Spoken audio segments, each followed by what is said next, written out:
Okay, well, welcome everybody. It's been some time since we were out in St. George's to talk to you. It seems like a lifetime ago when we were just getting started. So we're back to give you some updates on where we are. You know, we're limited in what we can say, but I think we can give you some information, give you some idea of our methodology. Yeah. Wish it were. Some information on our methodology, and then maybe test some thoughts and ideas out. That's what we'd like to do tonight. I know there's up there some places an overview of the meeting is going to come up, but before that occurs, let me introduce my fellow commissioners. I've got Ken Dill to the far left, Kim White, Kathy Duffy, Don McKenzie, and myself, Brian Duperoy, as the chair of SAGE. We're missing Peter Hardy, who's off island. That makes the 6 of us. We also have a number of representatives from the committees. 3 of the chairs are here, and they're going to present. Tom Conyers, who did the measurements committee. We've got Martha Dismont in performance. We have Sheila Nichols, who's going to do the privatization and outsourcing presentation. Is that right, Sheila? Thank you.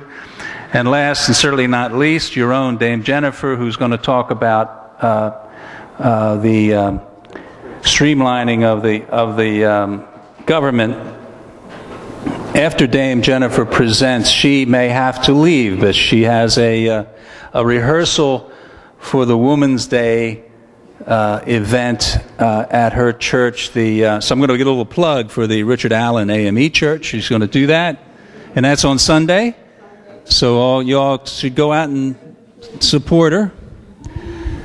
Why don't you put that first slide up, Wendy? So this is what we're going to do tonight. Methodology, we're going to ask Ken to describe that. I'm going to get up and talk about the deficit, scare you a little bit, I hope. We're going to get an overview of the economy from Nathan, who's been supporting us in our economics committee. John Burville is not doing it tonight. Who's doing it tonight? Oh, Kim White's doing it tonight. He's going to talk about our pensions. And then we're going to have the 4 committee presentations that I mentioned earlier. And then when that's all done, we should have time for Q&A. So if at all, what I would like you to do is hold your questions. We have pads that you've gotten, so write your questions down, and when the time comes, we will be more than happy to answer those questions. In the meantime, we may ask you some questions, so I hope you will respond. And did I... oh, yes. Yeah, the one other thing was this whole question of the awards. And I talked about it last night, and I was quite eloquent. And it's been recorded for posterity. So instead of trying to do that on a second take, go to the website. It's there. And where else can they see it? Facebook and Twitter. So you'll hear all about the awards program, how we decided, who made the decisions, how we decided, how many people presented something to us, why we had more than 4 awards, et cetera, et cetera, et cetera. Okay.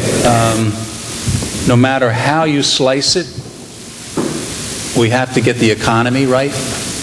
That without an economy growth, we have real problems. We're going to talk more about that. Nathan's going to get up and talk about that. As we did our work, we didn't have a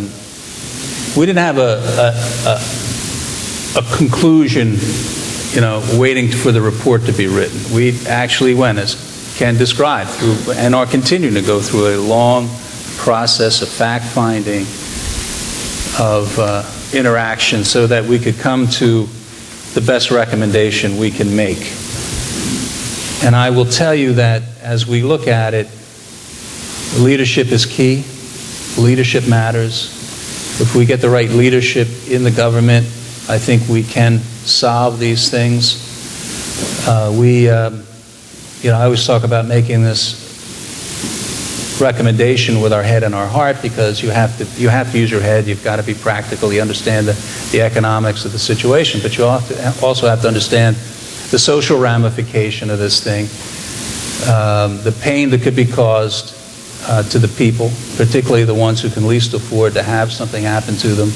And so this proper balance is something we have to try and do, and that's something we're all taking to heart as we do this. I think the last couple of points I'll make is, as Ken said, the information's in the room, the ideas in the room, the answers in the room, and they're coming from the government employees who know what has to be done.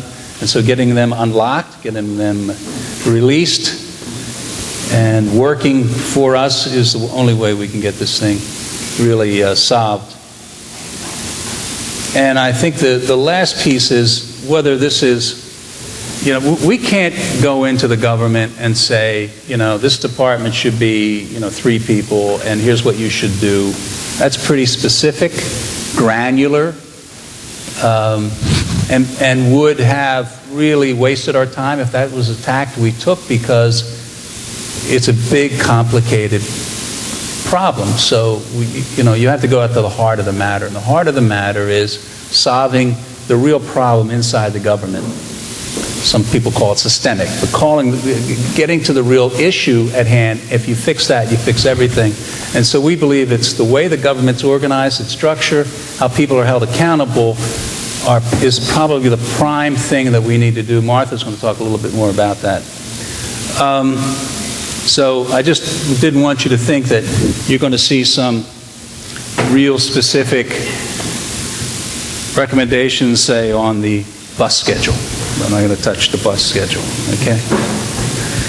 So anyway, we can't figure out the bus schedule. God bless us, right? So, stuff hanging there. I hope that's okay. You have a handout, and the handout, the first page of the numbers, is the budget. I think we've got a slate. It's 2014 in that top category there. So it's 2013, 2014. By the way, we have never made our budget. If you looked at our interim report, we estimate revenues, we're always less. We estimate expenses, we're always more. Okay? So I'm going to give you what the budget is, and the actual things you can assume is going to be wider. If it's wider, it's even worse than what I'm going to describe. So, by the way, I did this last night. I got good audience participation from Somerset, so I don't want you guys to fall short. We also did it, we went to the rank and file. We also did this to the rank and file, and we got really, really good interaction, feedback, and they said, you should tell other people the same thing. So I said, it's a great idea. We're actually going to do that. Going to do it tonight. So these are the numbers. You got them in your sheet.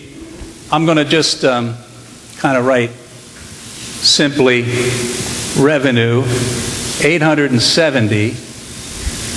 I said we've never made that number, but that's the estimated revenue for this budget period. And by the way, it's been declining steadily for a number of years, ever since the financial crisis.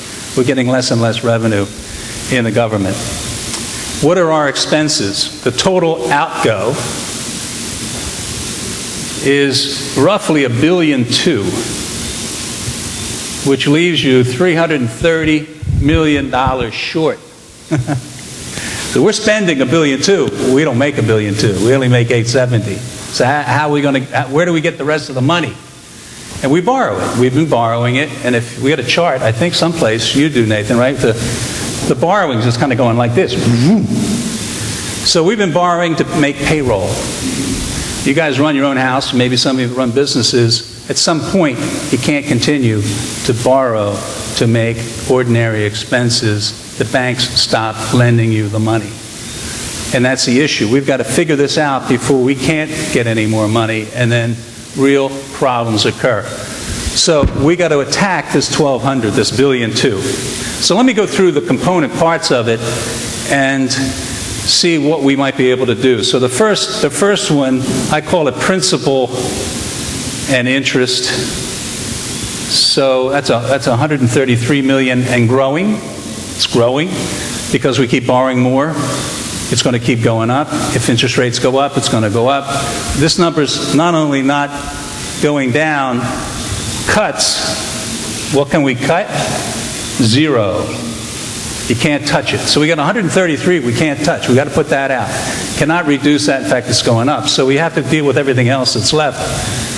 And the next thing that we have is what's called CapEx. All right, guys know what CapEx is? So capital expenditure is, it's replacing assets that are kind of long-term in nature. So it could be a building that we built or buy. It could be computer equipment that might have a useful life of 5 years or 3 years or 10 years, whatever. And so you put the money up in a capital expense and you spread it out over time. But this is the cash outlay, capital expense. So the first question is, how much do you think we can cut at capital expenditures? Because we're going to have to cut something. So what do you guys think? How much would you cut this thing? Give me a good cut. Half of it? Half of it? That seem like a reasonable number? I think it actually is. I'm gonna just round to 40 because it's easier for me to add. but I don't think it can cut it to 0. I mean, if we were totally desperate, maybe we would. But say if Tynes Bay goes down and you got to replace that thing, we're going to have to spend that money. There's just no way around it. So you got to be sensible. So let's say 40 there. Okay, well, we got 40. The next thing is this the grants and grants and contributions. What do you think this is? It's an interesting title, Grants and Contributions. So the biggest chunk of that's roughly 130 million of the 266. So that's 266. And roughly half of it goes to the hospital. Now, if you've been reading the papers, hospitals going broke.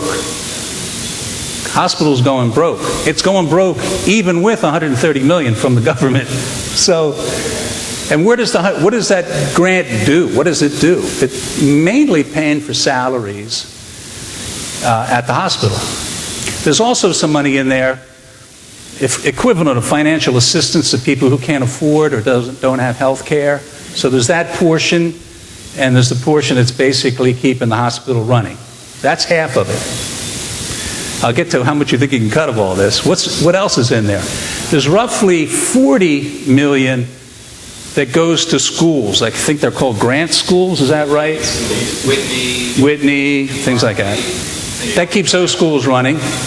Where does that money go? Teacher salaries for the most part. Also, heating and lighting is keeping the schools going. So that's 40. We're up to 170.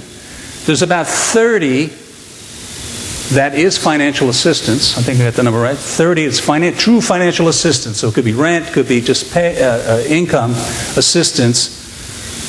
So that gets us up to about 200 of the 266. In addition, there's monies that go to charity, third sector, kind of contributions or grants to charities. So the question is, given all that, how much can we cut of that stuff? What do you think is reasonable, fair, and prudent? Because you got to cut something. What would you say? How much would you? What do you think? How much? 60 of it? Yeah, that's not bad. I mean, 60 is pretty draconian given who it is. Because remember, it's mostly salaries or assistance.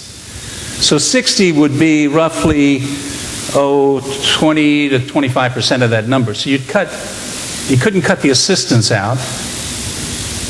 So you'd have to be cutting the schools and the hospital probably 35%. I think it's high. You want me to write it down though? You want me to put down 60 or 40? Yeah, actually that's kind of been the consensus number every time I do this. Is probably the most practical we could do. Okay, well, we're up to 80. So the next one is this thing called general expenses. And that's stuff like, and that's about I'm rounding it to 216 because I want to add it to 1200. So that's fuel, electricity, rent, uniforms, paper, photocopiers if you're not capital expending them, electricity, just the general overhead and all kinds of other stuff that they spend money on, okay? Well, we better take something out of this one because we're running out of stuff to take, right? So how much would you cut of the $216 million that's general expenses? 60, 50. I got higher numbers from other guys. The rank and file said 70. The guys at Somerset said 80. You know, I mean, by the way, it's nearly impossible to cut it that much, to be honest. It's just hard to cut it that much. Because, you know, the rents are like 20, what do you say, 20 million? You get rid of them, you know. That's 20 gone, right? So you can't get rid of the rents. You got some rents you're going to have to pay. You know, people have to you're going to have to turn the lights on. You can turn the lights off when you're not using them, but you got to turn them on sometime. You got to use some fuel to run the trucks, etc. But let's say, pick a number. You want 70, 60, 70, or 80? You tell me, what do you think? 60. All right. 60. All right. You know, I only got one category left. And thus lies the problem. Wages. Wages. Roughly 500. We've been taking a lot of grief because we don't know how many people actually work in the government, and they want to know why. I don't know that. And I'm paying them to tell me. You know, they should tell me. Why would I have to go down and add everybody up? But anyway, we think it's about 500, give or take. Well, you know, you guys, I made it simple so we could add this up. That's 140, right? 140.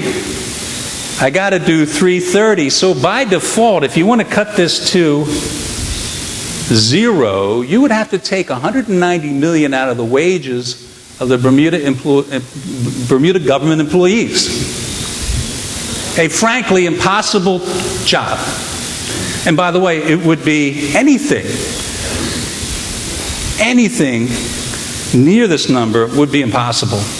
Because the economy would go into such a tailspin, forget it. We might as well just close up shop. So you got to think about it. Now, one thing I didn't do was this thing, this revenue number, right? So let's go back up to revenue. And one of the points I'm trying to make is we cannot cut ourselves out of this problem. We cannot cut ourselves out of this problem. You can't take more than 60 out of this general expense. You can't cut 190 out of the salaries of the Bermudians. Now, there should be some reductions, and I think it's inevitable, and I'll get to that in a second. But we got to do something about this revenue number. And we've been talking to the government, said it again today. And you saw it in our interim report. There should be a group devoted to looking at revenue-generating sources for us, because we need an economy to grow in order for the government revenue to grow. Without the economy growing, the government revenue doesn't grow. But let's say we got another 100 revenue. So 870 goes to 970. They're trying to get to $1 billion. By the way, we've never hit this number. We've never hit 970. We budgeted it. Well, we never hit it. And the way our economy is going, it's highly unlikely under any current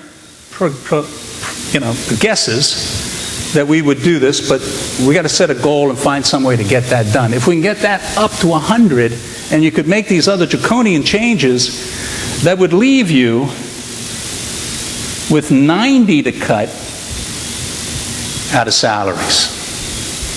Now, they already did 25. Recently, this 5% reduction of the week, a month, whatever you want to call this thing, but it's supposed to take about 25 million out of the pay. That would leave you roughly 65 million to go. If 25 is 5%, 65 is in that 12% range. The total would be about 17%. Very, very difficult to get done, but you'd have to start doing something here. So the second point of the discussion, besides we got to do something about the revenue, is that there has to be some additional addressing of the wage cost in the country. Some additional. The 5%'s not enough. And so the first question I have for you is, if you got to do that, what's fairer? What they did was effectively, across the board, everybody loses 5%. So do we say across the board everybody loses another 5%? Or do you do layoffs? Or is it not across the board, but it's graduated, so the people who make more have more out of their paycheck kind of thing? You guys have a thought about that? Be interesting to let the government have them know what you think. So what do you think?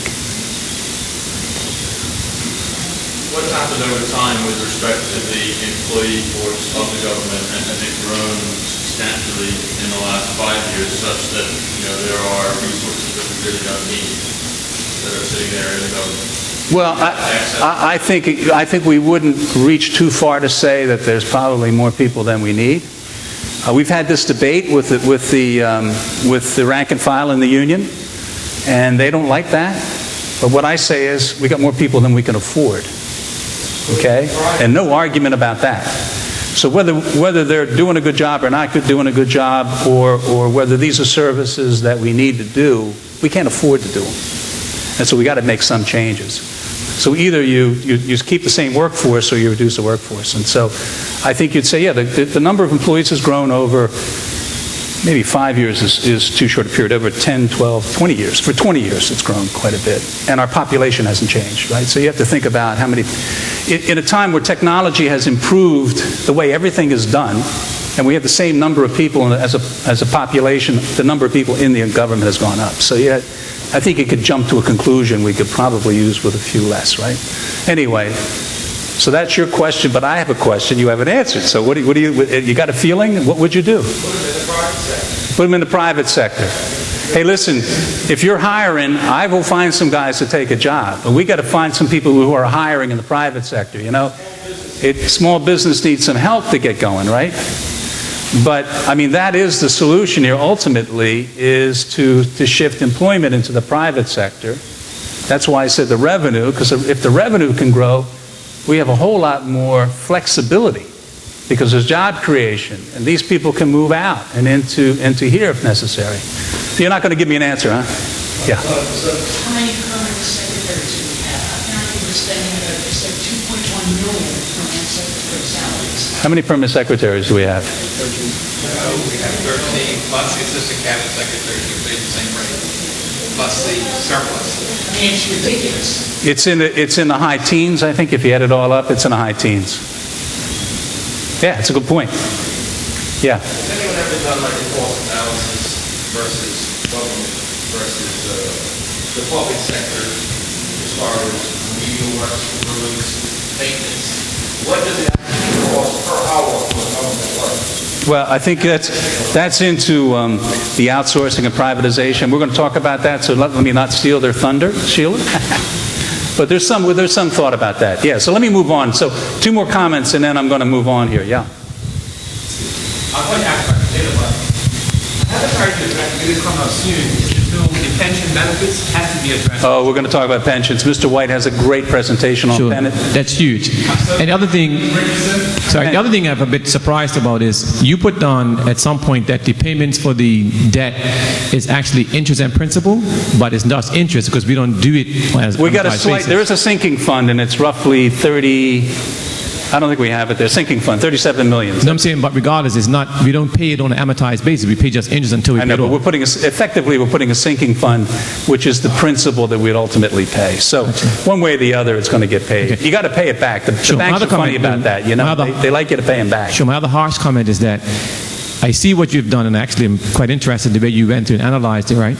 But my thought is that if you take the pure numbers, that the deficit right now is 330 million, right? Of that, the proportion of salaries is about 500 million. And if you take that as a percentage of the real current account expenditure, which is about 900 million, you're going to have to take out of the salary component about $160 million. one way or the other, and it's Just not to be pretty. just if Right. you're proportionate. Exactly. Right. And we don't have much time to do that, because if we take longer than probably about 3 or 4 years, Correct. Bermuda runs out of money. You got it. And so we've got to be much more harsh, even in the analysis. And I take your point that you're not going to tell us who to fire, for example, right? But I hope when you finally report that it is government, you got to find a way to save $160 million just out of salaries alone, and the other $160 million will come out of the other stuff. But that's what we have to do. I'm going to come back to that thought because there is an issue with that, and Nathan's going to present about the economy. We're going to talk about that a little bit.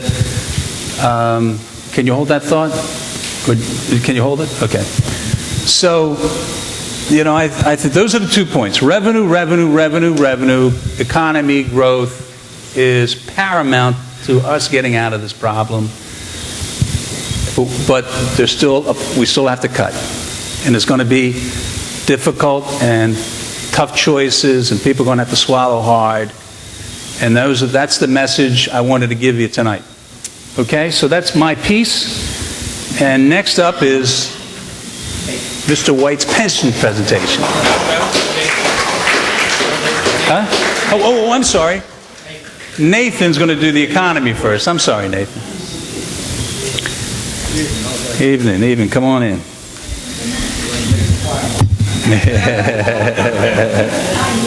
Good evening. I think if you all read the Royal Gazette today, you kind of have a little bit of the idea. But my group, the economic analysis group that I'm chairing, our main mandate is to go through and render guidance on the impact of some of the decisions. We're trying to get an idea of how the cuts we're looking at and the aspects we're considering would affect the economy. And we're trying to actually try to do some kind of quantitative work to get an idea how that will feed into the economy, how it affects things like GDP and potentially employment. So we're trying to get some numbers associated with some of the ideas we're floating around. And that's the focus of my working group. And then with taking that data, we can hopefully give some guidance on policy and alternatives of how to feed in these recommendations on a glide path basis, I guess we're talking about, and other aspects like that. So I'll get straight into this scary chart. The title of the article, I think, today was Road to Ruin. I think the main concept to take is this is quite a serious problem. The debt per capita is roughly $30,000. Government expenditures have outpaced revenues, it seems like forever, but at least since 2006 by a wide margin. And the scary part about this is the shape of that graph. It's the rapid escalation. We're growing at a cumulative annual growth rate of 25-30% a year. So the sheer speed of this debt escalation is something to be quite worried about. And so that's kind of what we're trying to do. We're trying to address this sheer size and speed of the escalation in debt, and that's what we're looking at, the government deficit. So the economy itself, officially, we have 4 years of a fall. We're going into our 5th year. The economy shrank 4.9% in 2012. Again, it puts us in some not so pleasant group of countries like South Sudan and Greece. It's not really a club you want to be a member of. In constant dollars, we're down to $5.8 billion. 10 of 15 industries are shrinking. We're down about 15% in GDP from the peak. So this is one of the reasons why we're having revenue issues, is because the GDP itself is so far down from what it was. And that's a big component of the revenue. So if you look over the long term, the other problem is that over 10 years, the real growth is essentially zero. We've had some great years, but now we've had some bad years. So we're kind of gone full circle, up and down. So that brings us to kind of what Brian was saying. The status quo it's just not going to work. If we keep running deficits like we're running, we're going to hit 80% of GDP. We're going to have $5 billion in debt in about 10 years, and interest payments are going to be $250 million. So that's like $250 to $273 million in interest payments. I mean, look at the wage bill. It's $500 million. That's half of wages right there in interest. And it really limits your flexibility on what programs you can do or pay for or offer, because you're now paying the piper, so to speak. And it's kind of pushing this forward into future generations. And what we're hitting is, I think Brian briefly mentioned it, it's this tipping point where the average interest rate you're paying on your debt exceeds how fast the economy is growing. And when that happens, debt just keeps growing. It just keeps going up and up and up, unless you run a budget surplus and you net the difference, essentially. So right now we're paying roughly 5% on debt. Our long-term fundamental potential growth rate is 2 to 3%, depending on what numbers you use. So we have a gap there of 2 to 3% to fill, and we're at that tipping point now. So if we just do some rough math then and use these numbers, if we use the 2.2 billion gross debt, it's about 40% of GDP right now. What we really need to do is, if we want to stabilize this debt level, and assuming we can't get the growth level up, we need to start running about a $50 million surplus. So, and we haven't run surpluses like this, a primary budget surplus like this, since 2002. So it's been quite a long time since we've actually been at this level. So what I guess I'm trying to say, it's going to be difficult, and there's going to have to be some serious things to consider. And part of the thing, again, Brian said it correctly, we need to really kind of focus on growth as well. And we have to basically get very serious about trying to address this and get a plan in place now rather than later. Because we're talking about the future here. So it gets harder and harder. It starts to cripple future generations the longer we let it go. It becomes a bigger burden. And we're kind of passing on this debt to future generations. And I mean, that's what debt is. You're borrowing from the future. You're taking what you weren't going to spend today and taking it away and spending it now. So that's what kind of worries me, is that the future generations will be shouldering this if we don't start to have a plan and address it now. And if you do have that plan, the market realizes you have a plan, and it adds some credibility. And then when you go out and get more borrowing, they don't pull a grease on you and jack your interest rates up to 12-14%, because they see you have a plan, you're serious about it, and you're trying to tackle it. So it really helps in the refinancing as well. And I think that's not it, because I got a question for you. Okay. So, because you said 5 and 2 is a bad combination. 5% interest rate and 2% GDP growth, right? Yeah. Okay, yeah. So let's do the 2 first, because there's nothing you can do about it. The 5 is the debt service. That's what it is, right? So yeah. The GDP at 2, why is it 2? How did you come up with that? Well, the big part is we have a shrinking population, shrinking working population. We're shrinking, depending on what numbers you use, we're probably shrinking about 1% a year. Our working population, just natural demographics, are bringing that number down. Okay? Now, productivity over the long term of Bermuda has been roughly 1%. So you add the 2 together, you get 0. Then you add in some inflation. Pick your number. 2-3% a year is what has been running in Bermuda. So you have a nominal growth rate of 2 to 3% a year. So that's how you get that number. So you got declining workforce and a modest productivity, right? Yeah. So if you want to get it to 5, which of those 2 do you got to do? Well, you can do both. You can do both, but I think where it really helps is when you have more workers. You need more workers. Yeah, more bodies. Yeah. Because it's pretty obvious, but I thought we ought to just make sure we understood that, right?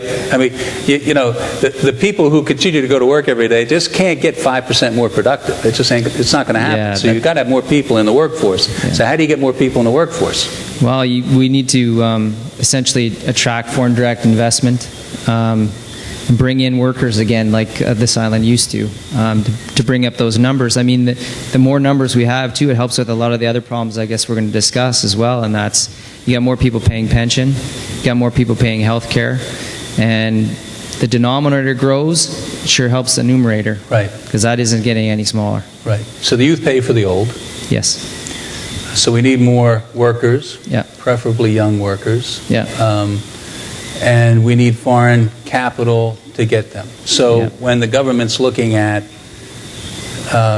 growth, and we hope they do, they've got to think about that foreign direct capital. You need to get money in from outside the system. We're kind of a closed system. And so we need to get somebody to bring in money from the U.S., from Europe, I don't care, China, and put money in this country and invest so we can get our jobs growing. So if you know anybody, let us know. But I just want to make that point. The other point is just a question about cuts, okay? Because I've asked Nathan, we need a glide path, and, I said to the union, we're trying to land the plane in Bermuda. So if we cut too much too soon, boom, we miss the mark, we're in the water before we get to Bermuda. If we go too little too late, we overshoot, we're in the water on the other side. So we got to actually get just the right mix. Yeah. So let's say you cut $100 million out of the economy. What would that do to the economy? Well, our preliminary estimate is that this thing is called a fiscal multiplier. It's about 1.5 times, and it can get worse in weaker economies. So if you cut $100 million, you're looking at an effect on GDP of about $150 million. And $150 million on our GDP is what percent? Well, on $1 billion GDP, or on a 5.5? I don't have my calculator. 5.5 now? 4.8 on a real term. Call it 5. That's easy. It's either arithmetic's easy, right? I don't know. I don't have my Excel spreadsheet. Do the numbers. It's 3%. 3%. Sorry. Yeah. 3% GDP. Yeah. And what's our negative GDP now? What are we doing? We're 4.9 real, but we're even nominally we're 1.5-2% down a year. So it adds up. Yeah. So 1.5. This would be another nominal. So you'd go to almost 5% nominal, and in real you'd be about 8. Yeah. And that's brutal.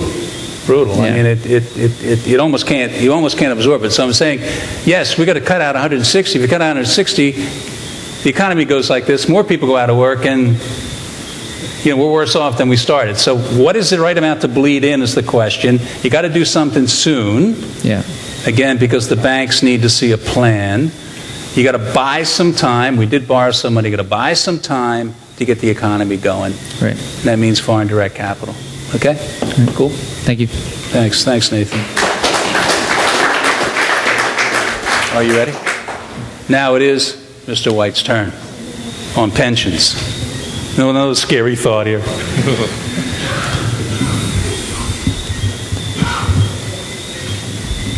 Good evening, St. George's. It's always good to be down here.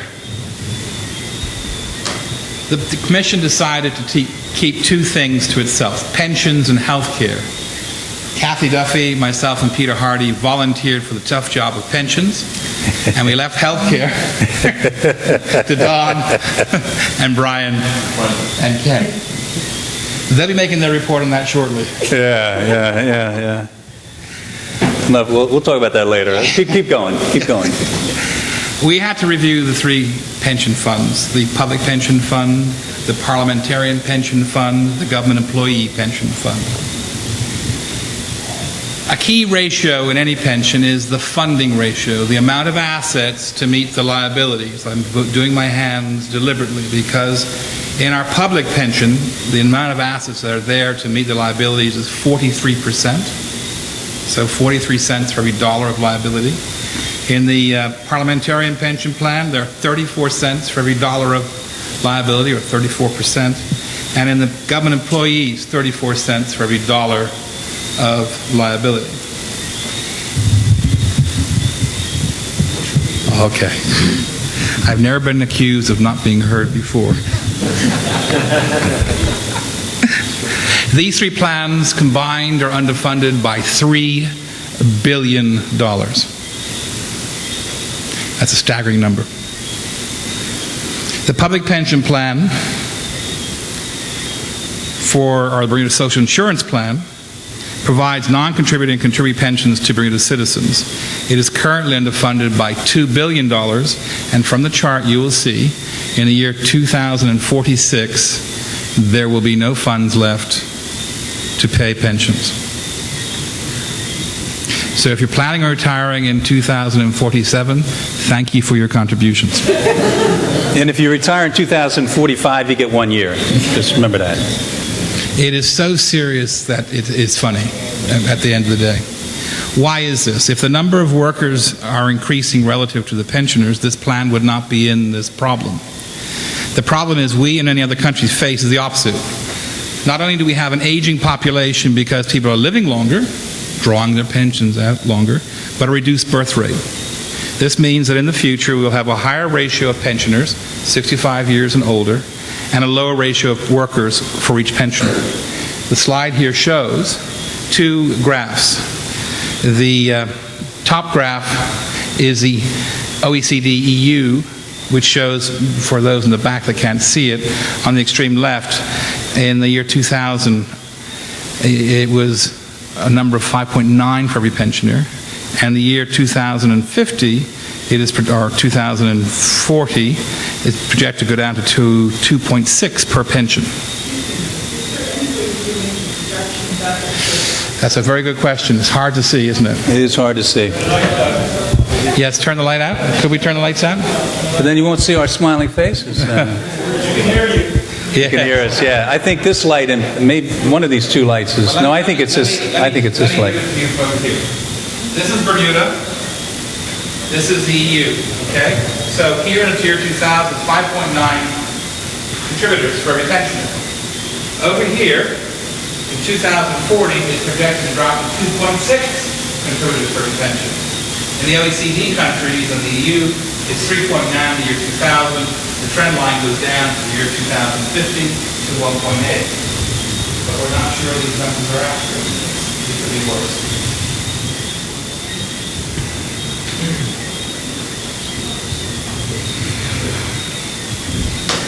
What that means is the working population is paying substantially more towards the pensioners aged 65 and over. And each worker is required to pay more each year, as there are less of them to make the contribution for the over 65-year-olds. What is also happening, but was not shown by the slide, is that while right now we may not have enough jobs for people, by the year 2046, we may not have enough people for jobs. So what are the options? The options are as follows. Decrease benefits, reduce or don't make cost of living adjustments for a period, increase contributions, increase the retirement age. Many OECD countries, such as the United States, are already talking about taking the retirement age up to 67 or 68. What do you think about that? Do you think that makes sense? Do you think it makes sense to take out or reduce the cost of living increases? No? Okay. I hear you. How about increasing contributions? Okay. How many of you are getting a pension currently? I heard a lot of people who are pensioners saying increase the contributions. Quite rightly.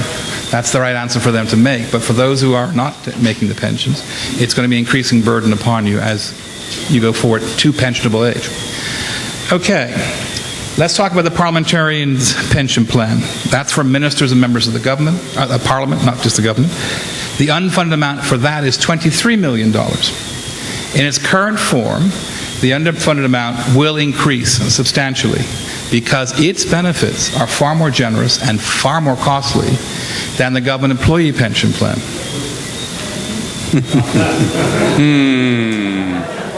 Do we have any parliamentarians in the room? Might want to leave now. It doesn't sound like much, $23 million underfunded. But because of the expense and the rate of growth of this, it will grow exponentially. We have a plan on how to deal with that. What are the options for the next slide, Wendy, thanks. Sorry, the next one I want to talk about is the government employee pension plan. What the graph shows there is that the funds available and put aside for that will run out in the year 2042, roughly. This plan covers all the government employees, police, fire, prisons, judges, and quangos. The plan is $1 billion underfunded, $973 million. And when the funds run out on that graph, the consolidated fund is responsible for making up the shortfall. And how does a consolidated fund raise revenue? So taxes would have to be raised substantially to meet the funding requirements on an ongoing basis for that pension. What are the options for this? we can convert it to a defined contribution plan because it's a defined benefit plan. But remember what I said, it is short $973 million. In order to turn that from a defined benefit to a defined contribution, there is a number that you'd have to put in to make up the shortfall. It's not $973 million, but it would be more than half of that number on top of the debt we already have. However, there are other things we can do. We can change the benefit at retirement, change how it's calculated. We can reduce the cost of living adjustment, and we can increase the retirement age, just like in the social insurance or the public pension. These are the same. We're suggesting there are options that we can do that will, over time, not immediately, because we cannot correct this immediately, but over time will change the funding ratios, and maybe, in this one, get to the point where you have a sufficient funding ratio that you can actually change it from a defined benefit to a defined contribution. Hey, Kim, what's the retirement aging for government employees? 60, you can retire, but you can stay until 65. But you get your pension benefits at 60? You There's can no get your pension benefits at 60. There's no penalty for going at 60. There's no benefit. You continue to work and get another salary, basically. For the prison officers and the police, they have much shorter periods. Prison officers have to work 22 years before they can retire. They get their pension at 50. So they can retire from the service, but they only start collecting at age 50. Police officers, after 25 years, they can retire, again start collecting their pension at age 50. There's no penalty for early collection of the pension. The problem is that when people take their pension early, it is far more costly. Far more costly. I think John uses the number 35% taking it 60 versus 65. A 35% increased cost to us for them taking it at 60. So what do we do? You've already opined that you think raising retirement age is fair. Now that would not, by the way, we're not suggesting that if you're 64, you'll be told you can't retire until 67. It's going to have to be put in over time. And there are fair ways of doing this over time. You gradually, slowly increase the retirement age so you have time to plan for your retirement. But change must come. We cannot continue on the course that we're going. You've heard from the former Accountant General himself. The pensions have to be dealt with. I believe I quoted you accurately, Mr. Richardson. I see you there, thank you. And he's right. He's absolutely right. He's been in the thick of it. He understands the problems that we're in. We have got to make change. Do you want to go first? I think someone else is up to me now. Okay, thanks. We're going to... Yeah. I'm going to ask Dame Jennifer to present first because she may have to leave, as we mentioned earlier. Thank you, Brian. Good evening. Dame Jennifer, I'm chair of the Streamline Committee. And let me just explain, you've already heard about our methodology, what our mission was. That was to review, assess, and recommend the organizational structure of government in such a manner as the Commission deemed appropriate, which included streamlining, consolidating, or eliminating redundant and unnecessary agencies, authorities, and other bodies that have overlapping missions. I have to let you know, for the record, that streamlining cannot, by virtue of its nature, offer immediate financial savings. Streamlining, on the other hand, offers long-term solutions to duplication, impractical and/or unnecessary programs. So in the Streamlining Committee, we think that Bermudians should understand how their government is structured. We think it should be easy and logical to understand. We think that you should know where to go if you need help or you need a service, and it shouldn't be difficult and require you to go in many different places. The Constitution addresses the idea of the structure of government by addressing how many people you can have in cabinet. So you may be interested to know that Clause 57 states that it shall be a cabinet of a premier and no less than 6 ministers. That means the smallest cabinet, the ministry or government structure that you can have would be 7 ministries, according to the Constitution. Now, if you turn over and go to Clause 64, it lets you know how large it can be. It says that the number of ministers and junior ministers who are members of the House of Assembly shall not exceed 12. Now, since the Constitution also provides for 1 minister to be in the upper house or the Senate, that means that your total at the upper limit is 13. So constitutionally, you can have between 7 and 13. Now, you know that we did wide consultation, and so we got a lot of submissions, we had a lot of interviews, and apparently a lot of people have given thought to this. We had submissions that range from 4 ministries to 6 to 8 to 10. Nobody said 13, and 13 is the current structure that we have. Now, on your handouts tonight, you will find the structure, current structure of government with the 13. We, of course, are not suggesting 13, but you could think about, should the number be 6? Sorry, can't have 6, 7, 8, 9, 10, 11, 12. What number should it be? If you want to have some comparisons, you'll also see on your handout the comparison of similar-sized governments and countries, so that you have an idea what other countries do. The other thing that we looked at in doing our streamlining was to have the departments within a ministry line up with the mission or the aim of the ministry in terms of what they were to do. We found out through the interviews that there seems to be a lot of silo mentality that they think stops them from operating in a joined-up manner.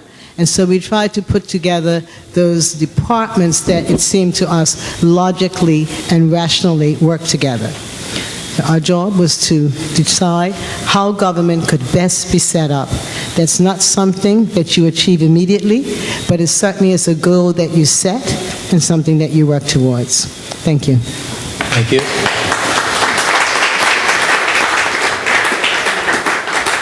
Martha's going to talk about the Performance Committee. Martha Dismar. Good evening, everyone. Just down a little bit. Thank you for this opportunity.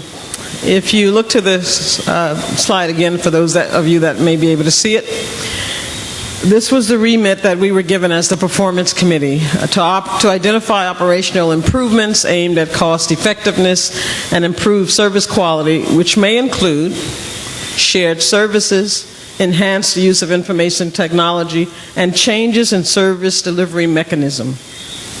Operational improvements aimed at cost effectiveness and improved service quality. Now, if you received this mandate, this remit, I'm really interested to know where you might have started when you looked at this mandate. When I looked at it, I thought, okay, the amount of time we have, where should we really start in terms of performance? I just want a couple of ideas from people where they would have started. Where would you start if you let that as your remit? A little louder? Government, yes. Government, yes. Yes. Where would you start? Where would you focus your attention if you were to look at performance based on this remit? Any ideas, thoughts? Service delivery. Service delivery. Any other thoughts? Tourism. Okay, someone said tourism. Where else? Where would you focus your attention? At the top. Somebody said at the top. What do people think about that? At the top. Come to the head of the class. At the top. That's where we focused. We felt we had to focus at the top. Not only because at the end of the day, we only had a limited amount of time, but as we've heard tonight, we've got serious issues. And serious issues require us to think about people going forward to address these issues. And so we were looking for generals. We were looking to see what was the previous performance of government, what is the current performance, and what might be the future performance of government. And consequently, we took the approach that there is no way we really should be looking at information technology and service delivery mechanisms unless we can first look at leadership. It would be almost like putting the cart before the horse. Who's going to drive the ship? How is management performed? Consequently, we truly believe that effective management and leadership was necessary to achieve goals, that we had to look at effective performance management systems and processes, that we had to look at clearly articulated and enforced policies and procedures. If you want strong leadership, these are the things that you've got to look for. And we did. We did. And so we focus on these three areas. Would you change? Leadership and succession. How was government performing it with relation to a commitment to excellence, results, opportunity, talent management, succession planning, from performance management and accountability, big A word, accountability. What is the current performance management system? Is there adherence to rules? Is there implementation of internal recommendations? How many reports have there been? Have those reports and the recommendations from those reports been implemented? Is there transparency? What's the performance culture like? Are there incentives? Are there collective bargaining agreements? And what do they look like? Is there a training culture? And then we felt, okay, let's look at the structure and governance in particular. We know that good leadership is about good structure and clearly good governance. Effectiveness of the controls and checks and balances that have been put in place to implement change and to fix policy. How has public servants responded to internal audits? The Auditor General reports. Has the financial secretary been in his role doing what he should be checking? How are the permanent secretaries, as a governing body, so to speak, within their ministry, been performing? So these were the areas that we looked at. As you can imagine, again, strong leadership requires you to have these things in place. And our question was, are they in place? How has government performed? So, can't tell you the answer tonight, but there were some things that we did find that we thought you might want to know. We were surprised at a few things that we found. I mentioned this top one last evening and I got a comment back, so I'm going to preface it by saying the first comment thing that we found was there are really outstanding talent and skills within the rank and file of government. Tremendous people with tremendous talent. My comment to add to last night was the fact that it isn't that it should be surprising, it's just that I think many of us are unaware of how much talent is really in the rank and file. It's hidden, and we believe underutilized, and that really is the point. Did you know, and maybe you've surmised that the government pension fund has not been audited since 2005? I'm a registered charity. I guarantee you that donors are asking me, are my accounts audited? Did you know that uncollected government fees total in the hundreds of millions of dollars? Who knew? I think many of us may expect it. Some government workers are required by collective bargaining agreements to be at work at 7:30 in the morning. There is a management policy that requires that they do not start until the manager arrives.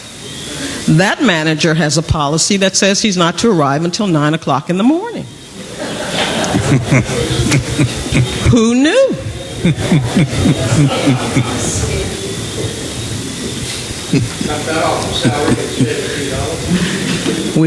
We're only about the expenses, but we may be about revenue by the time we finish. Who knew that it can take up to 6 months to hire a government employee and much, much longer to dismiss an employee? And we won't go into how much longer. Some government employees are not required to have performance appraisals. I think many of us have surmised that. Okay. There are at least 6 different union agreements governing government employees. At least 6. I believe there are many, many more. There are 7, but I wanted to say at least 6. That's got to be very complicated. So you can imagine from a performance management perspective, from a governance perspective, from human resources and how you manage. I don't have it up there, but did you know that the actual government human resource department manages just the BPSU government employees, which are about 2,000. The remaining 2,300 government employees are managed by other HR departments, not necessarily connected to HR, the centralized department. Yeah, you're shaking your head like I was shaking my head. So you can imagine what it's been like to go inside and take a look. And so our recommendations are going to deal with a lot of this. But at the end of the day, it's very, very clear that it's going to take real leadership to turn this around. If any of you own a company, run a business, you know that if you're in trouble, the number one thing you want to make sure is that you have a strong CEO, person at the top, managing whatever you come up with. And so it really is about leadership and strong management. Thank you. Thank you, Martha.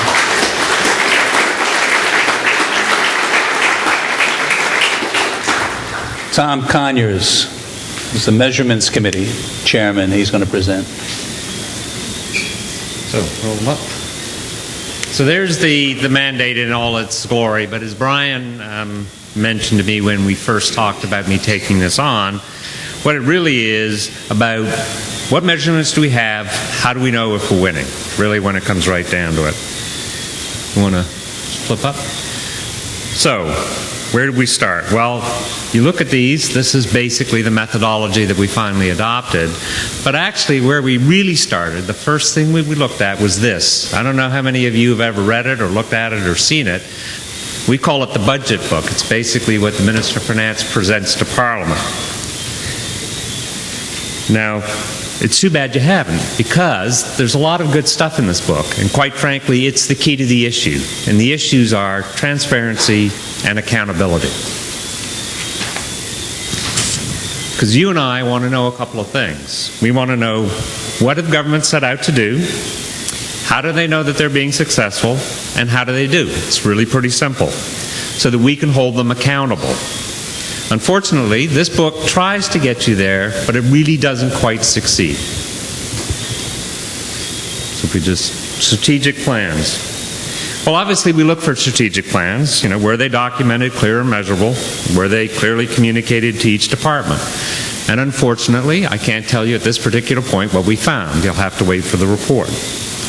However, you get some hints when you look at this book. Because in this book, they set out their mission for each department, and they set out what their objectives are. And the question you need to find, or ask, if you can find a copy of this book, or you can see it on the website, is how much strategic planning is evidence from these mission and objective statements? And if you looked at the book, you'd probably come up with the answer, some, but not clear how much. So having looked at strategic plans, we moved over to objectives and measures. Now, are they linked to the plan? Are they specified in the department plans? And are they monitored? Those are the sort of the key questions you want to look at. And we looked at each of those. And we can't tell you what we found. But if you look at the objectives that are publicly available, you'll find a couple of things. They're not overly ambitious. They're not focused on outcomes, the result that we want to see. So what you and I are interested in what government's doing, but we're probably more interested in what government is trying to achieve and whether that will actually make Bermuda a better place. So the question that you end up with is, are these objectives focused on outcomes that matter to you and I? Based solely on what's here? Probably not. If we move over to measures, we can just flip back off that for a minute. There are lots of measures in this book too. But the ones that we're interested in are the ones that say, is government measuring what they're trying to achieve? And are they measuring the key activities that they've identified that will get them there? Well, there are lots of measures in this book. But they're mostly about activities, and a large number of those activities are what I would call administrative in nature. Few are focused on outcomes, and few are focused on those key activities. So again, the question we have to ask ourselves, are we focused on the right things? Are we measuring the right things? Now, to be fair, coming up with a clear mission, clear measurable objectives, and good measures is actually very, very difficult. And in this book, to be fair, you will find some clear missions, some good examples of clear objectives, and some good examples of good measures. But there are few examples where the whole chain is linked from one to the other.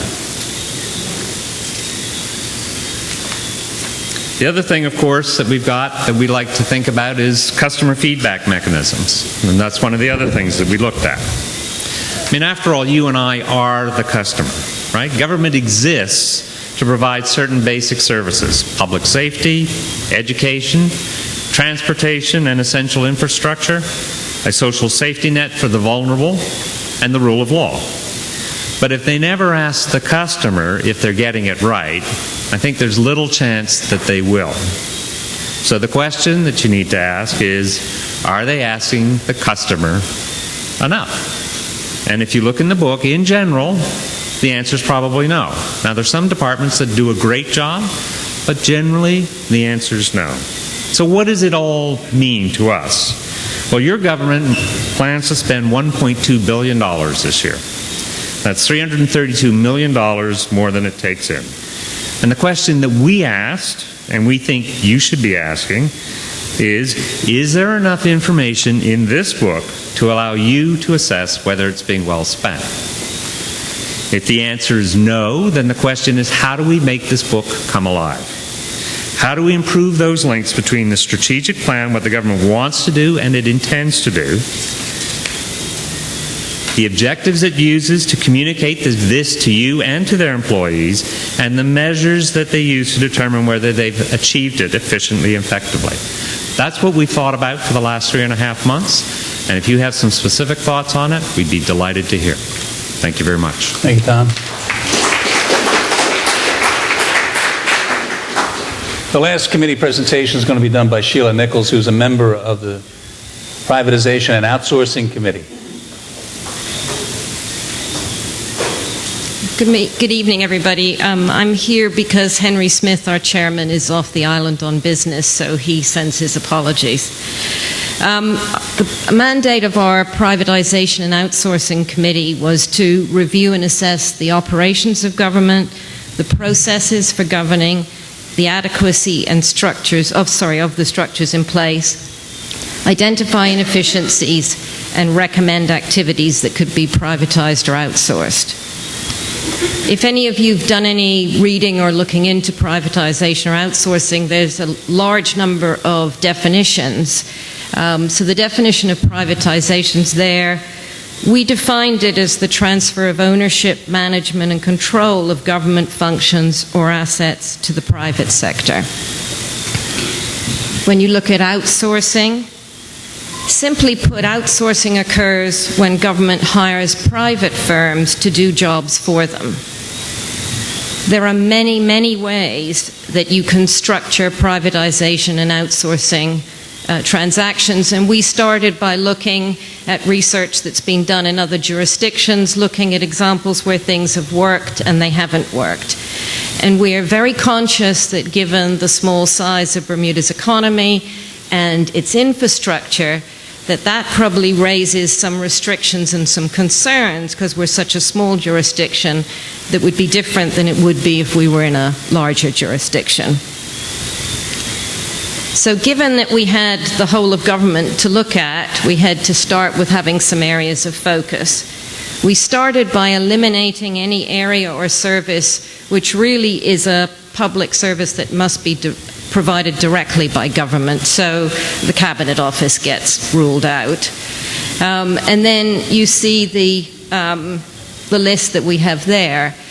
Now, obviously, savings are at the top of that, but government is a monopoly, and as such, it's not incentivized to be innovative or to provide excellent service to us, the taxpayers. So we also focused very clearly on opportunities were much broader than just saving dollars. And we want to look at opportunities where we could improve service and also provide some growth and stimulation to the island's small businesses. So that then gave us a slightly smaller universe that we looked at. When we looked at privatization, we created a list of drivers for and against privatization, and we reviewed each service or function against those criteria. So this provided us with a framework for the recommendations that you'll see when you see our final report. Not each recommendation that will be recommended for privatization ticks all of the drivers, but it certainly ticks a number of them. And the key, I think, there, or one of the keys, is it's got to be something that's going to be able to attract private interest, private investment. We also looked, obviously, at drivers against privatization, and we identified 4. One is it's an essential public service, so the example there would be the fire or the police or a regulatory body. If it's subject to confidentiality, so immigration, the Attorney General. If it's something that's very vulnerable to political legislative change, that may not be of interest to a private entity, or something that's going to require ongoing substantial subsidization, so social services or education. Outsourcing is not a simple task, so it must be planned very carefully. It must have clear objectives, clear time frames, and meticulously crafted contracts that provide for service levels and performance guarantees. So those were what we looked at when we looked at outsourcing drivers. Drivers against outsourcing are a bit are simpler or fewer, but I think the key one there is probably that, when you look at outsourcing a lot of government activities, would be the unacceptable workforce redundancy. And I think we heard from Nathan about the impact of a large redundancy. So to sum up with our key considerations, when we started our journey, it would appear that there would be a large number of functions, services within government assets that could be sold. As we went through the process, we refined that down to a much smaller number. We do believe that there are a number of clear and compelling services and opportunities to reduce government costs through privatization and outsourcing. But I'd like to leave you with the thought, Dame Jennifer talked about there being no silver bullet, it wouldn't be quick. Privatization is complex, it takes time, specific expertise, and careful consideration. And we shouldn't let government inefficiency be the sole driver for outsourcing or privatizing a function. Thank you. Thank you, sir. Good. So we have, I think we've allowed enough time for Q&A, so we won't have to rush through it. We've got this mic we're going to use, or, I got to finish a slide, don't I? Oh, yes. I got to finish. I got to wrap. Right. We got to talk about what the next steps are. So we will, as you can see, we're going to gather all that information. Information from various sources, including the committee reports, and then we will write the final report to the Commission. It'll be our product, and we deliver that to the Minister of Finance in October. By act, we go away. We die.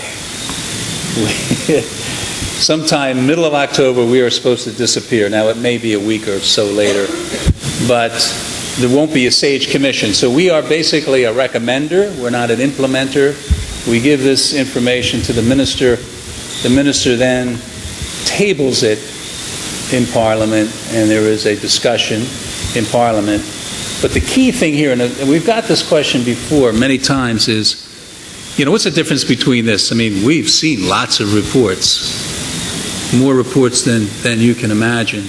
Is this going to be another one that just gathers dust on the shelf? Well, let's hope not, because we can't afford that to occur. But the one thing is, this one's public. You'll get to see all of it in its glory, all that stuff that we say we can't tell you now. We will tell you when the time comes, and you'll get not only the recommendations we made, but much of the data that we use to gather up those recommendations, including a lot of those reports that are out there that have never seen the light of day, but you'll see the quality of work that just never got implemented. So that's the time frame. And now we got to leave on a high note before we go to Q&A, right? Because we've been giving you some pretty depressing stuff. I am an optimist. I believe that we can do this. It is not going to be easy, but it is also not impossible. But there will be some tough decisions that we're going to have to make. We can't be, we're not in the process of blaming anybody. I could care less how this happened, honestly, because we don't have the time to go down that road. What we have to do is say, what's the situation now? How do we fix it? And so we just need to be, all our attention has to be devoted to fixing this and moving forward. We can't do this singularly. We have to do it together. There's this question of political will. We get it all the time. Does the government have the political will to do this? Well, that's going to come from public will. If you have the will to do it, they will follow along. They will implement what you demand them to do. So you have to have the public will. So we have to do this together. If we do it, we can fix this thing. I really believe that. Okay, so we have mics. You got one? You got one? Okay, so we're ready for the Q&A. Who's got first question? Who's got a question? And you guys can, if you want to answer these things, you can take it. So we got one right here. Okay, good, sir. Good evening, committee. My name is George Daniels from St. David's. Somehow or the other, to me, this commission sounds very nice, but unfortunately, the governments today seem like they forgot where they come from. And maybe you can fix this thing, maybe you can. All around me, I look at the lighthouse area, which is a tourist area. It's a disgrace. I don't know who's in charge of public works in all these places, but you get grass grows all around our area, which is all up to our knees. You need rain boots in order to get there. And when it comes to employment, you just said you were talking about bringing in more people. My daughter has been out of employment for almost 2 years, a grade A, computer, science, and everything, when it comes to 8 years of university and all of that, and can't even find a job in her own country. And all I hear all this talk about bringing other people in, and sometimes she's going to interview jobs, and they're saying, oh, well, if they don't give them a permit to give them another permit for another 3 years or whatever it is, she probably got a job. And I think it's totally out of order. So no matter who you go to in this country, it seems like nobody does any damn thing. So I don't know what's going on in this country, but somebody better soon wake up. We're going to have some big problems in this country, all right? Thank you very much. Thank you. I don't think that needs comment. Questions or comments?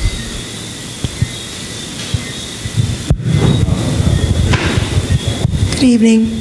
I have a question about for the performance committee, Martha, around union engagement. So some of the stuff that was listed around performance looked at training and culture, and I just wondered how engaged the unions say that they are going to be, or how interested they are in playing a role in helping performance improvement amongst government employees. Obviously, they're very willing to come to bat for an employee that gets into trouble, but how much are they engaging on the other side to provide the training, and especially if government's training budget is going to be cut? Are the unions going to come forward to provide training for their employees? Are they helping to create a greater culture of wanting to do better? How involved are they, or are we only relying on government to try to change the culture of employees? Well, you heard from Ken and some others, the length we've gone to speak to all constituents, including the union, both leadership and rank and file. And, it's a difficult message for you. It's a particularly difficult message for the rank and file members who see cuts are coming. How are they going to handle it? They've got families to support. Having said that, I've been very encouraged by the reaction we've gotten from the unions, and particularly from the rank and file. And they say, accountability. We said, what do you think we need to do to fix this government? Accountability, accountability, accountability. Every union says that. Now, you'd say, well, they're talking about, holding their boss accountable. But they're saying, look, you hold us accountable too. All right? But if you can hold the boss accountable to set the work program intelligently, then hold us accountable for doing it. And so it's a two-way street. So I think I'm encouraged by it. I think we need to continue the dialogue. We need to present them with a structure where we can get accountability to be part of the culture. And I think they will definitely do their part. I really believe that. You want to add to that, Martha? No, I think you've said it all, and frankly, with the questions that come, we will only speak if the five of you do not have an answer. But we'll try to let you, as commissioners, the official individuals, respond. Otherwise, we'd be happy to step in if we're not happy with what you've said. No, I'm just kidding. I promised that we would answer all the questions and I wouldn't put them on the spot, so my apologies. Thanks for reminding me of that. Okay. Mr. Richardson? More questions. Sure, good evening. A quick question, actually. It's that if nothing happens, Bermuda runs out of money within 3 years. 2016 was shot, unless you go and borrow some more money. So my question is, what are you using as your time horizon by which these financial reductions must be made before we have to go back to borrow more money? Because as you said earlier, if we get to a stage where we have to borrow more money, we're going to have a problem in terms of the actual cost of the borrowing and the ability or the willingness of those to lend us money. So my question again is, what's your time horizon to make sure that this money is sorted out? I think this 3 years is probably a good number. First of all, the minister was able to borrow money on an extended period of time. So he borrowed about $800 million. That will last, under this current approach, less than 3. If we can cut, we can hold it to 3. So we have now, between now and then, we've got the money to keep the government going. The more we can reduce, the better chances we can keep going. The rating agencies and the borrowers could continue to lend to us, not at the current terms, more draconian terms, much more difficult, higher interest rates, and therefore this downward spiral would continue. So I think we got 3 years, but by then we better have a really good plan for getting the economy growing north of that 5%. So we got 3 years to get that. And I think that's our time horizon. We've got to get our economy growing north of 5% in 3 years. Then we could do it. Oh yeah, and I think it's important. We maybe we weren't smart enough to say, look, give us revenue too, but we only got expense. They told us, go look at expense. They didn't tell us to look at revenue. It's inescapable that you look at revenue. So if you look at our interim report, we said, get somebody looking at revenue. At the same time, we're looking at expense, get another group going. People that, have fresh ideas and ways of stimulating this place. I think we got 3 years.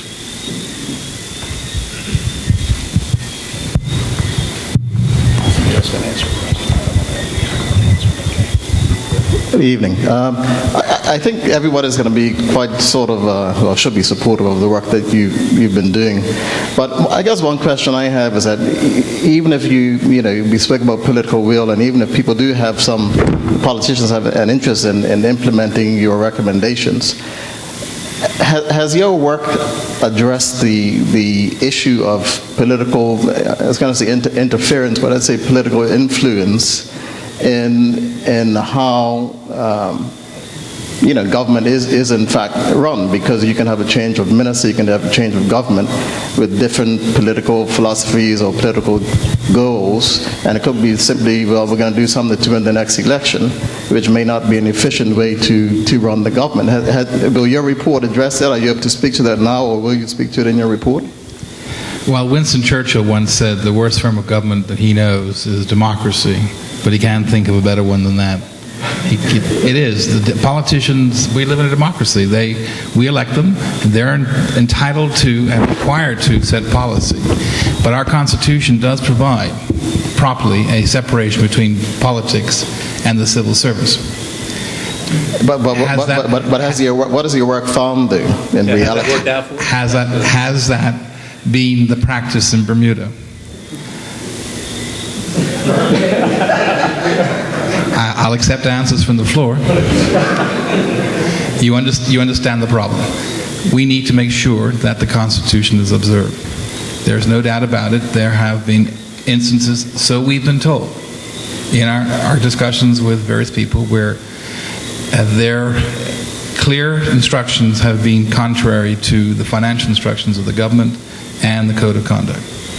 Now, interesting enough, when a civil servant is told to do something they're not supposed to do, there's a very clear instruction what they're supposed to do when that happens. And when you ask them if they have followed that instruction, i.e. to put it in writing and to send it to a particular person, not all of them have done it, unfortunately. So there is a system. We just need to make sure that it is adhered to. Policies will change with governments. That's why you throw them out or you put them in or whatever words you want to use, because they put forward a plan which you believe in, or the other side doesn't put forward a plan which you can find credible. And there will be changes, and sometimes those changes are abrupt. But we are entitled to expect our civil servants to be giving clear, unambiguous advice to ministers on how to affect the policy which they wish to have affected. And if it's impossible to affect, or it's illegal, or a breach of financial instructions, that civil service has a methodology in which he can avail himself and put it in writing and send it to the Auditor General, who has a responsibility to report to the House. That's how Ken can add. Yeah, let me just add to that directly. Your question is, yes, we are addressing it. No longer than today, we met with the entire cabinet of government, and we made a proposition to them, and we got the assurance from the Premier today that he is undertaking that recommendation right now. So the short answer is yes, it's being addressed.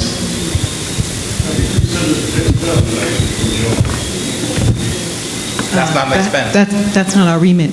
But the thing that I just want to answer to that is, ultimately, it's up to all of us. We're the ones that put the politicians in power. We're the ones who have the power to kick them out when they don't do what we expect. And if Bermudians started doing that, then people will start really thinking about what their promises are. So it's ultimately up to all of us. Sorry, just to follow up. It will in a large-scale perspective. We're not going to drill down, yes, but definitely with the changes that we recommend, that will be taken into consideration. And sometimes you have to read between the lines, right? Next question. There's one right here. Just following up on that theme of yours of communicating to the public, I mean, I appreciate your report will be quite comprehensive, but have you thought about, really trying to get it more broadly disseminated amongst the public? I mean, no disrespect to the audience here, but it seems slightly older than maybe the general demographics of the population, not sure. Hear about the pensions. The pensions. It's going to be right in about 5 years. Perfect demographics. That's what we're aging. Things like, one-page ad in the newspaper to try to summarize succinctly some of the things that the voting population ought to see, other things to just try to get it more disseminated. The problem is this. The Act requires us to give our report to the Minister of Finance. The Act requires the Minister of Finance to table it before the House Assembly. Until it's tabled before the House Assembly, we cannot talk about it. But once it's tabled, it will be public, and we will, we're going to try to make sure that it's available to the public in electronic form, because it's going to be quite voluminous.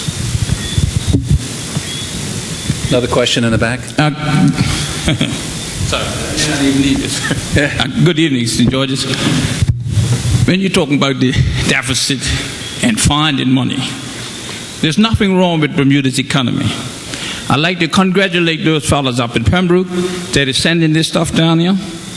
And the reason why I brought them up, because 100% of those employees up there, from the top to the bottom, pay income tax. So many of the folks that work in Hamilton, like the committee chair, only pay on X amount of their income. America is struggling with 35% corporate tax. Then we wonder why we in Bermuda that have zero corporate tax wonder why we are struggling. There is a commercial, and I get tired of hearing it. It's kind of cute that About your taxes. About your taxes, yeah. If you don't pay your taxes, Johnny won't be able to read. You won't be able to get through the smell of the trash. You won't have no buses. You won't have no this. But that's the problem. If we had a across the board equal, fair, and just taxation in Bermuda, the majority of this deficit will go. Because I tell you what, I don't care where you work, you will live in Middletown, Tuckerstown, or Backertown. You only need 1,500 to 2,000 calories a day. And so if you, Mr. Dupereau, or anybody else in that echelon that needs the same amount of calories as that person in Backertown and Middletown cannot feel that you cannot afford to pay more, is something wrong with that picture. I think you should volunteer for the Revenue Committee, because that's something they'll be addressing. I think, look, it's an important thing that we need to talk about as a country is how we get our revenue, how we get our taxes. I don't disagree with that. And that's why we're suggesting, as Kim pointed out, that a group get together and do that. And what's the right way? What's the fairest way? It's a fair question. Next question. How likely do you think the Bermuda government will... How likely do you think it is that the Bermuda government will adopt your recommendations in a way that they can stick to in a practical sense and carry the goal of reducing the deficit through to fruition? Can I have a first choke of that one? Yeah. Well, how likely will the government adopt our recommendations? Well, it really depends on the people in this room and the people in Somerset and the people in Pembroke. It's up to you. They are your servants. We make the recommendations. We have no power any more than you do. So together, if we work together to enforce, or not force, but make sure that your MPs understand your feelings about the recommendations, it is far more likely that if a large number of you go to your MPs, that there is some chance of them following through, because you will be expressing the will of the people. Let me just add that, the Premier has asked that question, and he says, well, we'll take them and we'll look at them and we'll make a decision. And that sounds like he just cut our knees out from under us. But I can understand it. You run a company and someone's going to make you a recommendation, but they haven't made it yet. So how do you say I'll adopt it? You haven't even seen it, right? So you want to put the odds in your favor. So one of the ways to get the odds in your favor is for you to push them. Another way for us to get the odds in our favor is to make recommendations that actually could be done. And so we want to come up with stuff that's doable, achievable, and we got a path to get that done. So that's our job. So if we can put some things down that are definitely doable, and you push them, then I think the chances are high. But nothing's 100%, right? You got to play the odds here and get the odds in your favor. Okay, how do we know that the recommendations that are going to be put forward to the Minister of Finance will be actually what is tabled? Like, will they have the chance to change? We're keeping a copy. But then that won't be made public until it's tabled, right? Well, he can't. This is interesting. He can't put it on the shelf. Can't put it on the shelf. It has to be tabled. it's our work product, not his, and so he has to take it as is, and it's made public. So they're kind of, it's an interesting, It's different. unique thing that they did, which is pretty cool. They said, okay, just, we don't know what you're going to say. You say it, and we'll make it public. So that's where we are. So it'll be made public, and it'll be what we say, and then they're going to have to deal with it. Good evening. It seems, listening to you, on the revenue side, I'd like to be a positive sort of person, that the one factor that would help to get us out of this mess would be to increase the workforce. And you've talked about targets for government. It would seem to me that a good target for government would be a certain percentage increase in the workforce each year. Would that be one of your recommendations to Cabinet? I assume you mean the private workforce and not the public workforce? Exactly. I meant the private workforce. Those will increase. Without that caveat, it definitely would not be our recommendation, okay? No, those that will increase the GDP. So, well, that's again, it's a revenue question here, right? We are saying you've got to increase the economy, you got to increase the revenue to the government.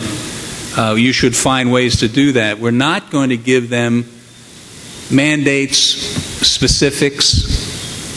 I think they've got to come up with a group who does that, because that's you can't just pull this one. You really got to spend some time on this, and you got to be somewhat creative. And the biggest thing you got to do is find ways to attract that money into the country. And how do you do that? I have my own thoughts, but I think the Commission's flat out doing this other thing.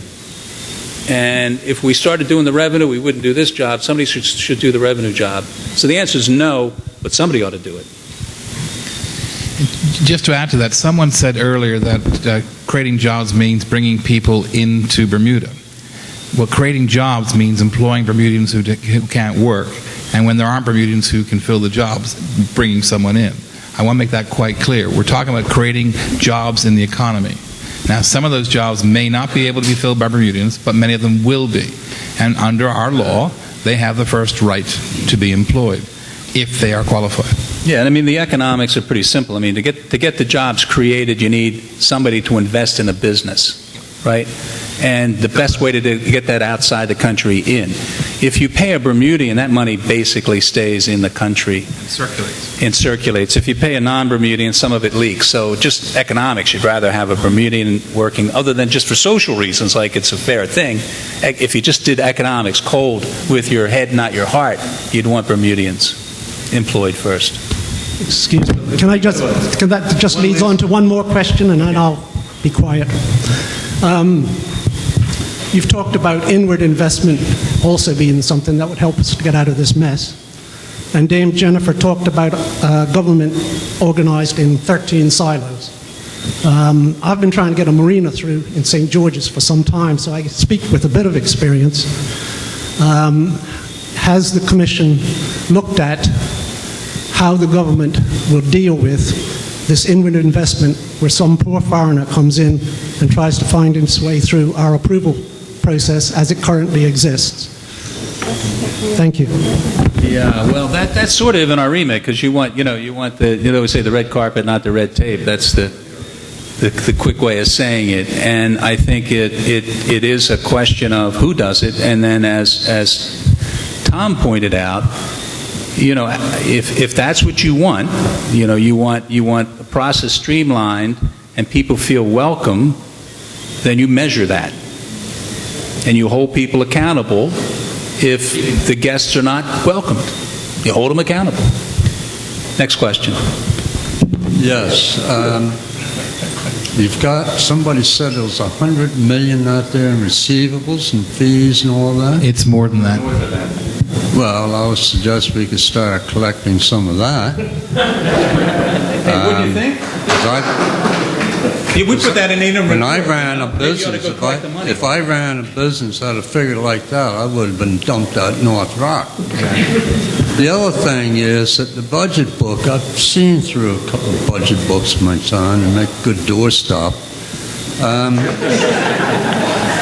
You need to get a red pen out and go through every line of every head in that book and see you can trim a few $1,000s off of this, a couple of thousands off of that, and you'd be surprised what you would find at the end of page Z. Just a suggestion. Agreed. Yes, sir. Yeah. I know you've been waiting. Mr. Chairman, on this question of jobs, we not only need jobs, but we also need foreign revenue. And what we have to do is to get back to where we were some years ago, when we had more people from overseas working here or living here or funding themselves from overseas sources. They would then create all kinds of lower-level jobs for the Bermudians. You're not going to find people who are going to throw large sums of capital into Bermuda without coming here and keeping an eye on it themselves.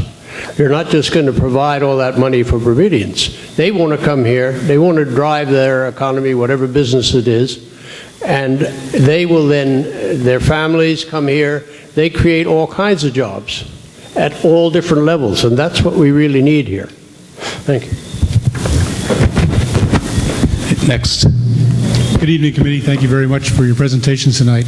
I'd like to go back to some of the issues with respect to our deficit and our debts. Can you clarify the relationship between the reduction in the government wages, i.e. reduction in the number of people working in government, and how that may impact the pension liabilities? Does it help to reduce the current government numbers and therefore the number of contributors, therefore making the pension problem worse? Or is there a solution there in terms of how and when and at what degree you make those cuts so that you can try to sustain those pensions, even though you might take different ways for changing the benefits of those things? Well, I think you can make yourself crazy trying to work all that out. I mean, the answer is yes, there is some impact because, it is a bit of a pay-as-you-go.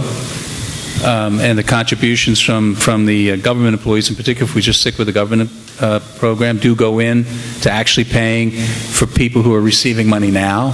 It's a bit of a pay-as-you-go, so you take some of that away, you have a problem. But, of course, you also are removing a liability because the person's no longer, and a government employee doesn't get the pension. And so there is some balance to it. And so I think as they looked, and we got the health care instead, as the guys looked at the pensions, I think the powerful changes are the cost of living and an extension of the retirement age. Those are the powerful changes. They make a huge difference in whether there's enough money to pay for everybody's pension. And so if we address those, I think we can live with some of the other ramifications of reduction in the workforce. So if I understand you correctly, extending retirement age by 1 or 2 or 3 years provides some benefit in terms of the income needed to sustain the funds. It defers some of the outgoes because the people are working a bit longer. So that's a potential. I think that's a fair way to say it. And as what Kim said is, you take the 60 to 65 range, and if you get it at 60, it's 35% more costly than if you get it at 65. Yeah. And so that 5 years is very powerful. So if you extend everybody 2 or 3 over a long period of time, not the people who are 65, not the people who are 60, maybe not even the people who were 50, but somewhere in there. But the people below that age, you say, okay, you're not going to get it at 65, you're going to get it at 67, 68, or 70. I mean, we set the 65 Bismarck, Germany. That's true. Hundreds of years ago, picked 65 because people didn't live much past 65, right? And now we're living well into the 80s. And so you got to recognize if you live longer, you got to work longer. It's just simple. There's no way around it, particularly because we're not reproducing ourselves. A reasonable solution. We're going to not have. If we all quit work, there won't be anybody in the workforce, right? So all us old guys are going to have to keep working.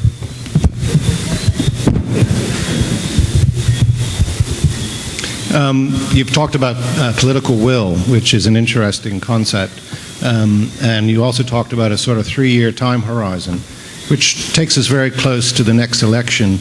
We're a year in, 3 more, we're right about there. We've also heard tonight 2 interesting, not negative comments, but comments that challenge locals already and on the talk shows we hear so much divisive talk. What, in your estimation, political will has two sides to it, the current government and the opposition. In your estimation, what roadblocks do you see in getting political will on both sides of the fence? Boy, I'd really like one of the other commissioners to try to answer. You going to do that? Oh, man. Oh, you can take the big one? Take the big mic. I think, Big mic. well, I think Kim mentioned earlier about the will of the public, but just heard somebody whisper necessity, and I think one of the issues we have right now is the necessity to take action, because if we don't make cuts right now, we're going to run out of money, and you don't want to be like Greece, where we run out of money, we don't have the political will to take the good action, and all of a sudden there's no cash in the bank for government, and then all of a sudden there's no payroll met, there's no government services, and we're going to have a whole heap of trouble. So I think it's a combination of factors. I think it's the voter power, it's the public will, it's necessity, it's also the education. It's us sitting here talking together to educate each other and acknowledge there's a problem. The first thing you have to do to fix a problem is to acknowledge it, and we have to get rid of the denial. We've been in denial for many, many years on a number of areas, the pension liability, the fiscal deficit, etc. So I think if we acknowledge it, and at least as a country, acknowledge that there's a problem, I think that's the first step. And I think what we're doing here tonight is a very important part of it. But as we say, we're not politicians. We weren't voted for this job. We volunteered for public service, which I should mention before stopping here, is that we had a comment last night asking how much we were being paid for this. I can assure you we're certainly not on that side. But I think necessity is a very important issue. It's also, I think, Miles, you just mentioned, I'm going to put a little segue into healthcare. Population growth is a very important part of the economy, and for our healthcare cost alone, we need to have a bigger population. If we don't grow our population, however we do that, we've got a big healthcare issue. The problem was so big that we actually asked in our interim report, we mentioned that somebody else had to look at healthcare, because that is, without depressing you any further, I think the healthcare issue is as big or larger than the public debt. It's the healthcare cost issue. We need young, healthy population, and we need a larger population to spread those healthcare costs. So if I may just follow up, so are you saying that in your estimation, politics will be foregone, basically, and both parties will sort of unite together?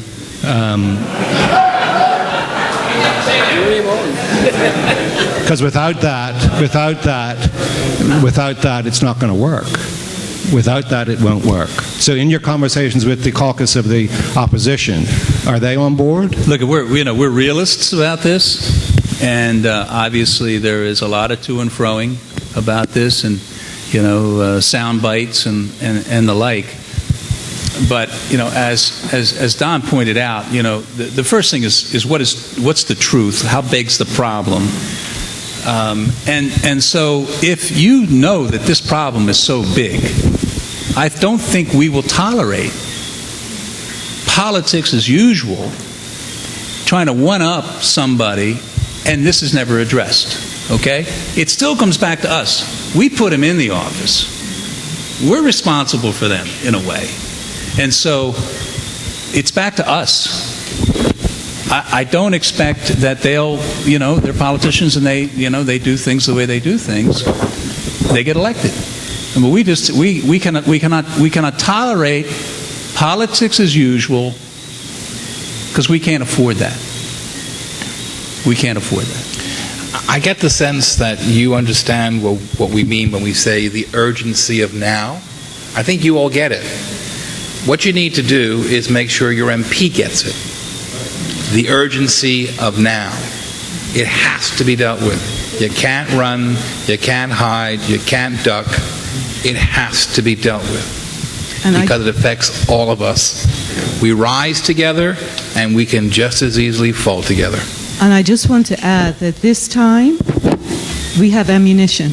When our report becomes public, you can't plead, none of us can plead ignorance. This has been an exercise an educational exercise for all of us. So we have information now that's not hidden, and you can use that information to challenge your politicians. That's what we're doing this for. All of us are doing this for. If this fails, then we've all wasted a huge amount of hours. And, what do we do after this? And it's up to all of us sitting in this room and to go and tell our friends, our neighbors, our cousins, brothers and sisters, anyone who will listen, that to read this report. Because after October, we don't have a SAGE Commission website anymore. So there's no place for you to go except for to make sure you read this report. Okay? It's let's see, it's 9 o'clock. Why don't we'll go a little bit longer because we haven't gotten everybody's questions in. So let's go a little longer if you can. This isn't allow a question. It's just a retort to your comments about aunts and uncles and things.